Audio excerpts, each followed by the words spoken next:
I am Sarah Johnson, and I've spent 35 years of my life in a small New England town. Married for 7 years, I work at Sweet Memories, the bakery that my husband John's family has run for generations. The aroma of freshly baked bread wafting through the air early in the morning and the warm conversations with regular customers have become part of my daily routine.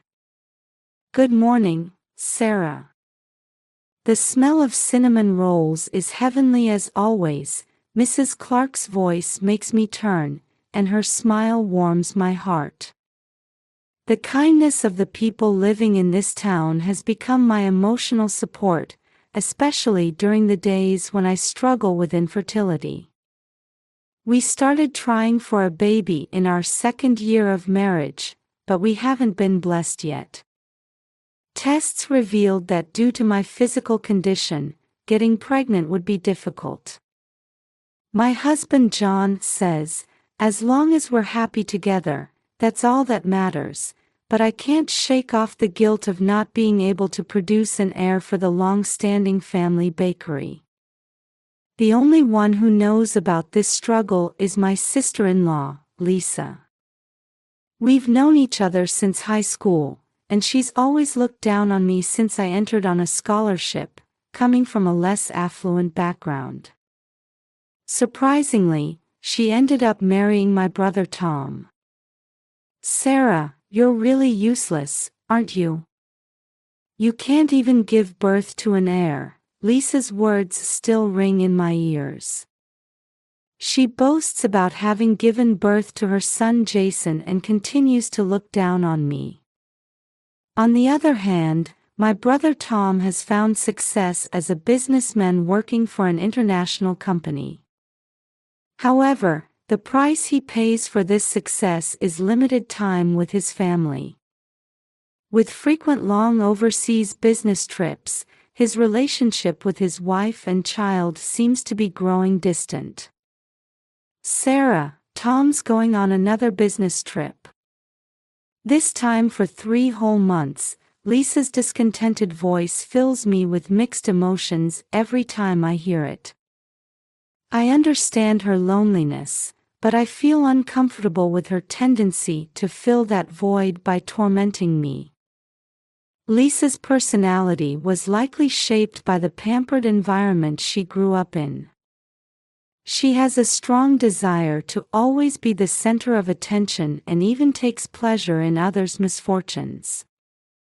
When she learned about my infertility struggles, she began using that knowledge as a weapon to mentally corner me. Sarah, if I tell father-in-law about your infertility, you'll be kicked out of this family. She occasionally throws such threatening words at me. My father-in-law Mike is a kind, family-oriented person, but he can be strict when it comes to the issue of an heir. Lisa cleverly exploits this fact. Amidst these complex family relationships, I desperately try to maintain my place while going about my daily life. Taking pride in my work at the bakery, cherishing my relationship with my husband, and believing in the happiness that might one day come. Such days continued. And then, an event occurred that greatly shook this peaceful daily life. It was on a calm autumn afternoon, just as I was about to head home after finishing work at the bakery. My cell phone rang, and I hesitated for a moment when I saw the name displayed on the screen. It was a call from Lisa. Hello, Lisa. My voice carried a hint of tension. A call from Lisa was unusual and typically not a good sign. Oh, Sarah. Perfect timing. Hey, I have a favor to ask. Lisa's voice sounded rushed, unlike her usual haughty tone. Did something happen? Well, I have a sudden errand to run. Could you take care of my dog? I was surprised. I had never heard that Lisa had a dog. A dog? Since when did you have one? I don't have time for detailed explanations. Just go to the house and feed it. The key is in the mailbox. Lisa's words were hurried, and I got the impression she was hiding something. However, feeling the responsibility of caring for a living creature, I hesitantly agreed. All right. I'll go. Thanks. I'm counting on you. After the call ended, I was filled with mixed emotions. Lisa's attitude was different from usual, and I had a suspicion that there might be something more to this. However, if there really was a dog, I couldn't ignore it. When I returned home, my husband John had already arrived. I told him about Lisa's request while he was preparing dinner in the kitchen. I got a call from Lisa. She asked me to take care of her dog. John furrowed his brow. I've never heard of Lisa having a dog. I thought the same thing. But I can't ignore it if it's about taking care of an animal. John placed his hand on my shoulder. I understand your kindness, but I'm a bit worried considering your relationship with Lisa. I let out a deep sigh. I know. But if there really is a dog and I didn't take care of it, my conscience wouldn't allow it. John thought for a moment, then slowly nodded. I understand. But if anything happens, call me immediately. I'll come right away. Those words made me feel stronger. With my husband's support, I felt I could handle any situation. Thank you, John. It'll be fine, I'm sure it's just taking care of a dog. Even as I said this, anxiety was swirling in my heart. As I prepared to go to Lisa's house, I questioned whether this decision was right many times. However, the thought that a creature's life might be at stake strengthened my resolve. I'm going now. After giving John a quick kiss, I set out for Lisa's house. While driving, various scenarios ran through my mind. The journey to Lisa's house is only about 15 minutes, but during that time, my anxiety continued to grow. It'll be fine, I reassured myself as I drove towards Lisa's house. At this point, I had no idea that this decision made out of goodwill would drastically change my life. Upon arriving at Lisa's house, the air in the quiet residential area felt strangely heavy. As I stood at the entrance and took the key from the mailbox, my hand trembled slightly. The moment I inserted the key and opened the door, a strange odor hit my nose. What's this smell? It was a mix of the stench of rotting garbage and some indescribable unpleasant odor. As I stepped into the entrance, darkness and silence enveloped me. Hello? Is anyone there? There was no response. As I cautiously moved down the hallway, I saw scattered clothes and trash on the floor. There were marks on the walls as if something had rubbed against them, and furniture was arranged haphazardly. This scene was completely at odds with the meticulous personality I knew Lisa to have. When I stepped into the living room, what met my eyes was a scene beyond imagination. Jason. In the dimly lit corner of the room, a small figure was huddled. As I rushed over, I found Jason lying there, emaciated and wearing dirty clothes. His eyes were vacant, and I could see he was barely breathing. Jason, are you okay? Can you hear me? It's Auntie. I desperately called out to him, but Jason barely responded. His body was skinny, his hair was tangled, and his clothes were dirty. And beside him, this is empty milk bottles and jars of spoiled baby food were scattered around. These were traces of meals unsuitable for a 5-year-old child. What surprised me even more was the envelope placed next to them. With trembling hands, I opened the envelope and found several photographs inside. They showed Lisa in intimate poses with an unknown man. A hotel receipt was also enclosed. Could it be Lisa? Faced with evidence of an affair, I was at a loss for words. However, this was not the time for that. Seeing Jason struggling to breathe in front of me, I came to my senses. It's okay, Jason. Auntie will help you. I picked Jason up. His body was surprisingly light, and I could feel his bones protruding. There was no time to hesitate. I had to take him to the hospital immediately. As I put him in the car, Jason let out a small moan. That sound tightened my heart. It's all right now. Auntie is here with you. As I said this, I strengthened my resolve. I can't ignore this. Even if Lisa becomes furious, I will protect Jason. With this vow in my heart, I drove towards the hospital. When we arrived at the hospital's emergency room, the medical staff immediately took Jason to the treatment room. I waited in the waiting area, feeling overwhelmed with anxiety and impatience for the diagnosis results. Mrs. Johnson. After about an hour, a middle-aged doctor in a white coat approached me. Yes, that's me. How is Jason's condition?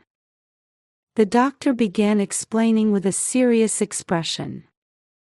Jason's condition is extremely critical. In addition to severe dehydration and malnutrition, we can see bruises all over his body. Moreover, there are significant signs of long-term psychological stress.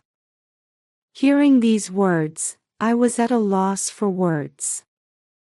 The situation was more serious than I had imagined, and my chest tightened. What's the outlook for his treatment? The next few days will be crucial. He needs 24-hour observation in the intensive care unit. To be honest, recovery will take time. As I listened to the doctor's words, anger and sadness welled up inside me. How could this happen? By the way, are you his guardian? I hesitated for a moment at the doctor's question. No, I'm his aunt. I'm trying to contact his parents, but... As I said this, I decided to call Lisa. With trembling fingers, I dialed the number, and after a while, the call connected. Hello, Lisa. Oh, Sarah. How was taking care of the dog? Lisa's voice had returned to its usual arrogance. I took a deep breath, trying to calmly explain the situation. Lisa, listen. Jason has been taken to the hospital. He's severely malnourished and... Huh? What are you talking about? I just asked you to take care of the dog.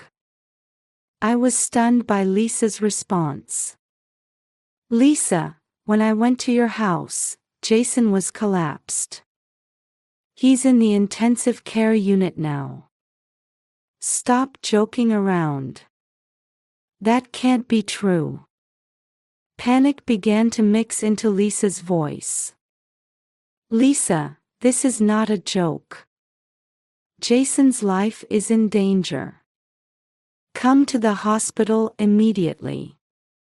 After a moment of silence, Lisa hung up. When I tried to call back, it seemed her phone was turned off. I let out a deep sigh. Lisa's cold response filled me with anger and sadness. However, now I need to prioritize Jason. Next, I called my husband John.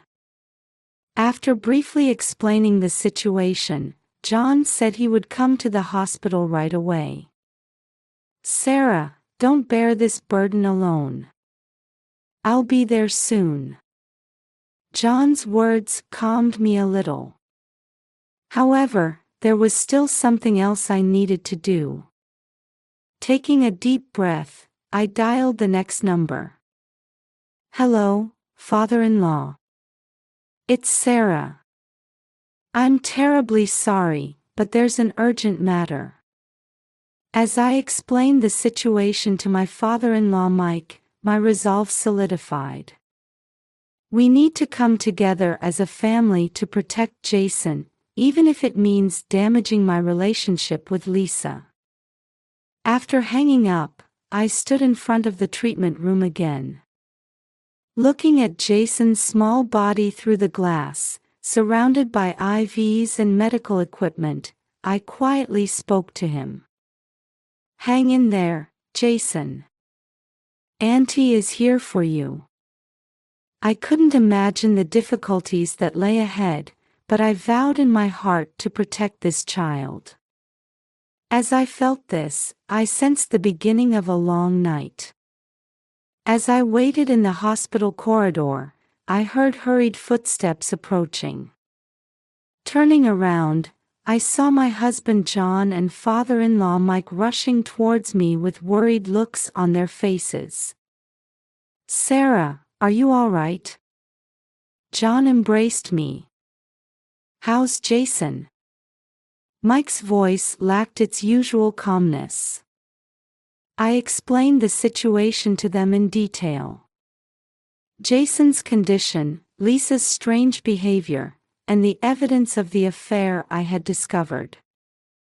After I finished speaking, Mike's face had turned red with anger. Does Lisa have anything to say for herself? Mike asked in a low voice. I can't get in touch with her. She hung up and... At that moment, a nurse approached us. Mrs. Johnson, the patient's mother has arrived. Turning around, I saw Lisa standing there. Her eyes were red, and her makeup was smeared. What happened? My baby. Lisa pleaded in a tearful voice. Mike stepped forward and spoke in a stern tone. Lisa, explain yourself.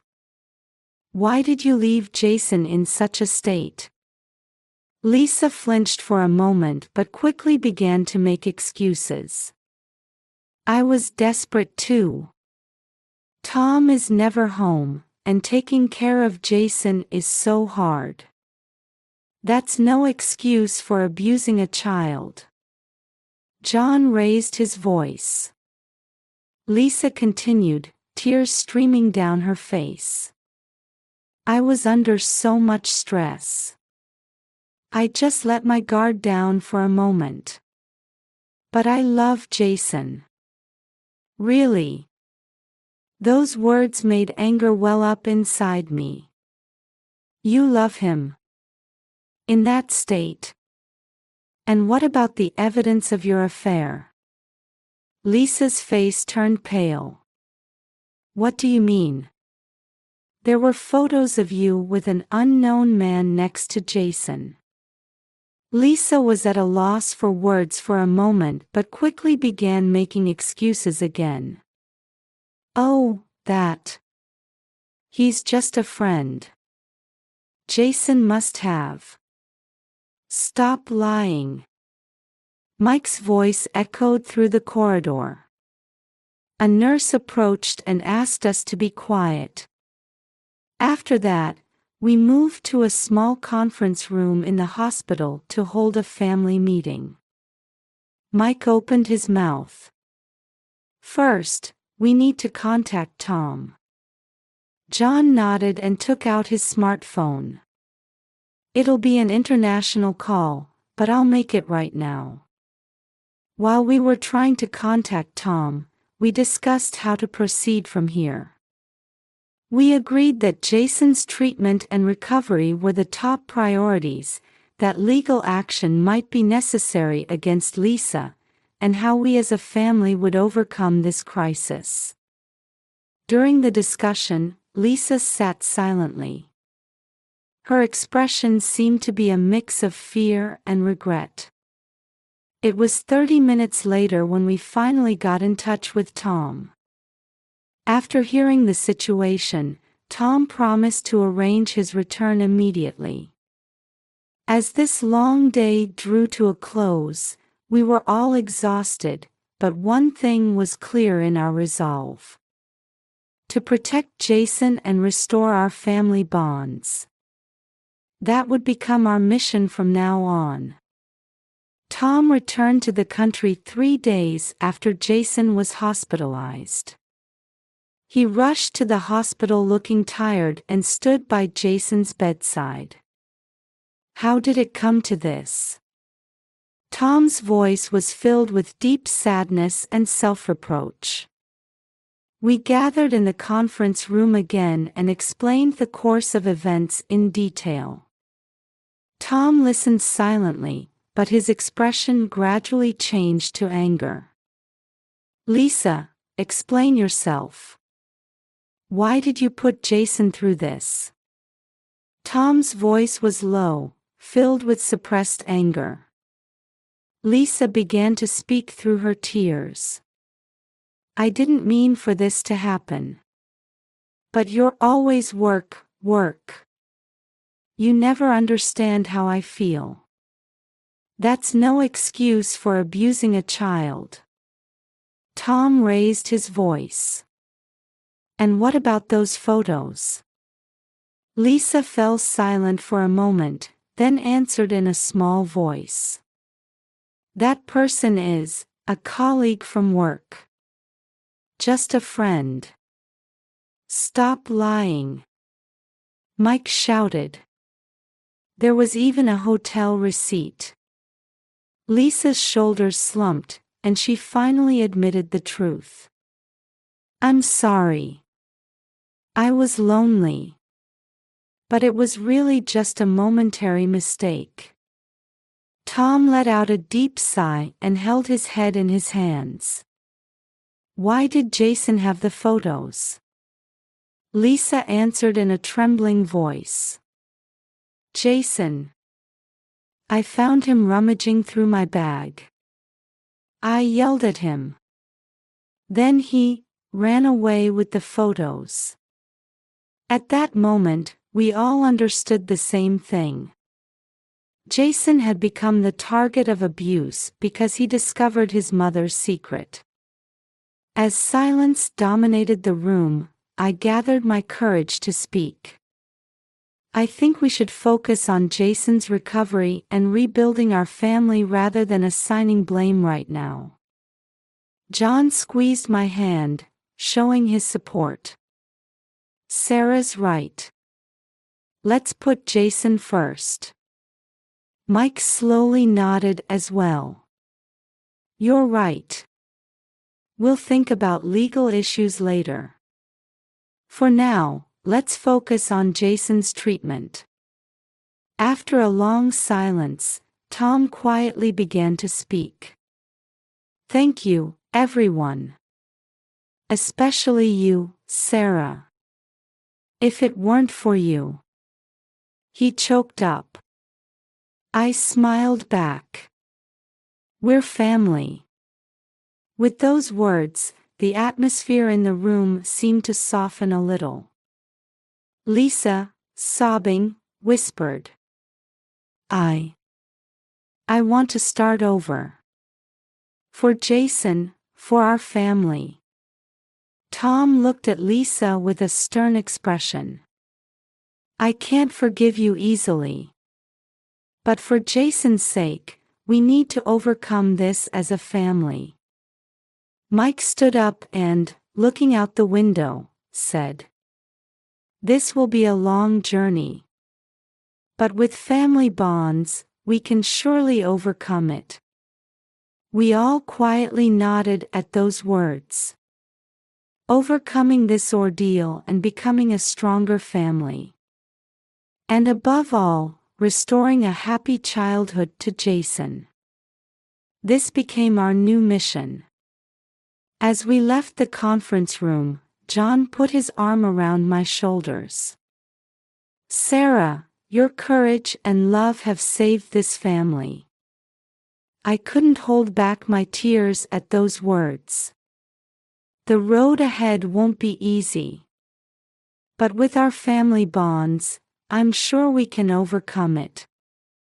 Believing this, I started walking forward.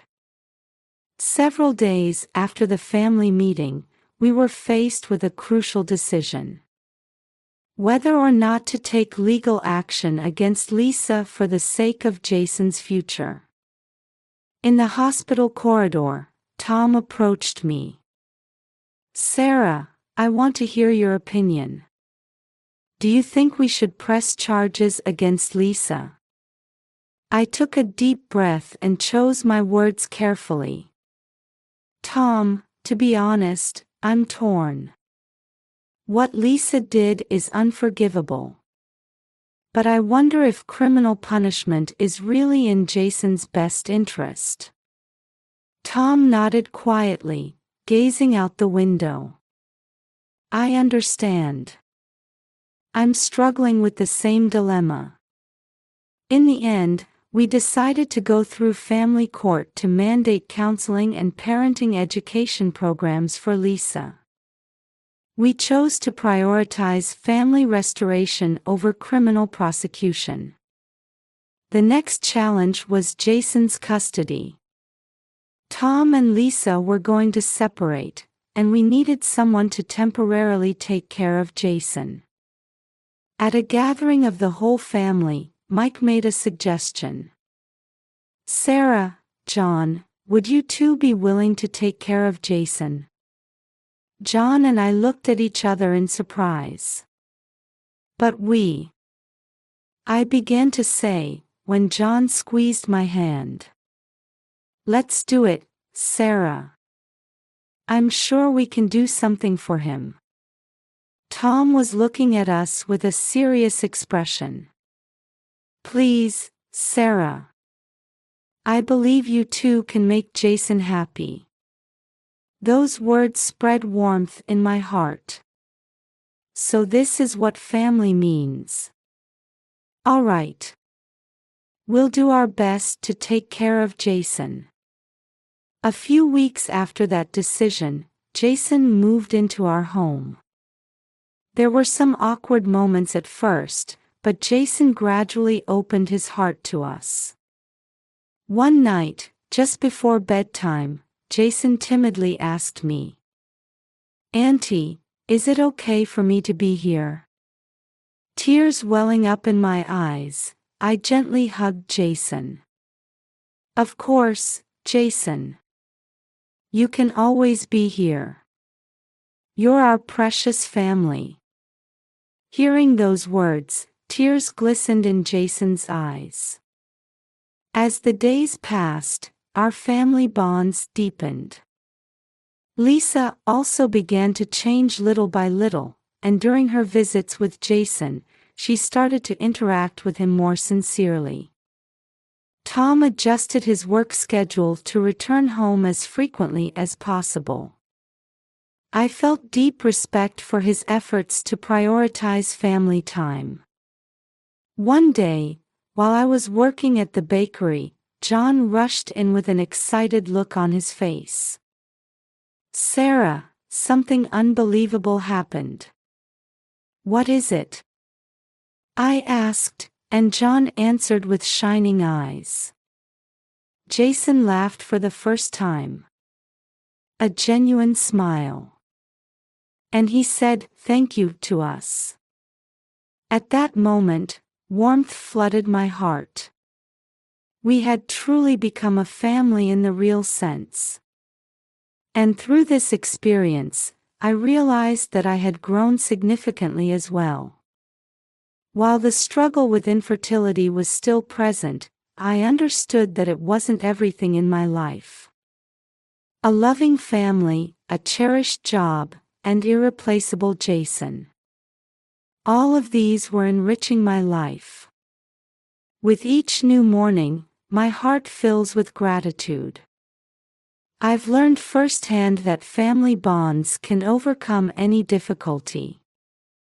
6 months have passed since then. Jason has become remarkably healthy and happily reports making friends at school. On a Sunday morning, we all went out for a picnic. Watching Jason run around innocently on the lush green grass, I savored the happiness. Tom and Lisa are also gradually mending their relationship. They attend parenting classes together, making sincere efforts. Amidst all this, an unexpected event occurred.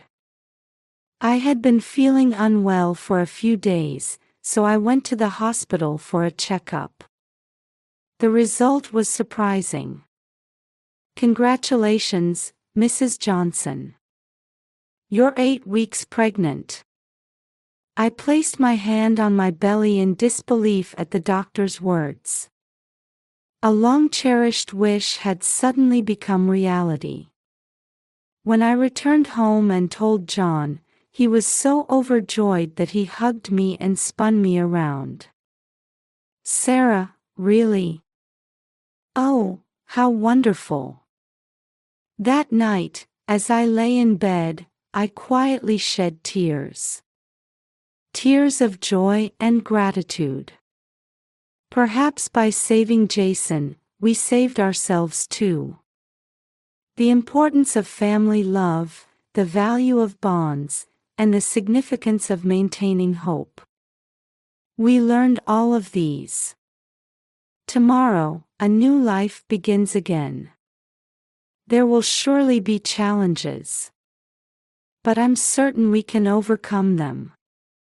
I believe we can move forward, step by step, together with our beloved family. The morning sunlight streaming through the window seemed to promise a future filled with hope.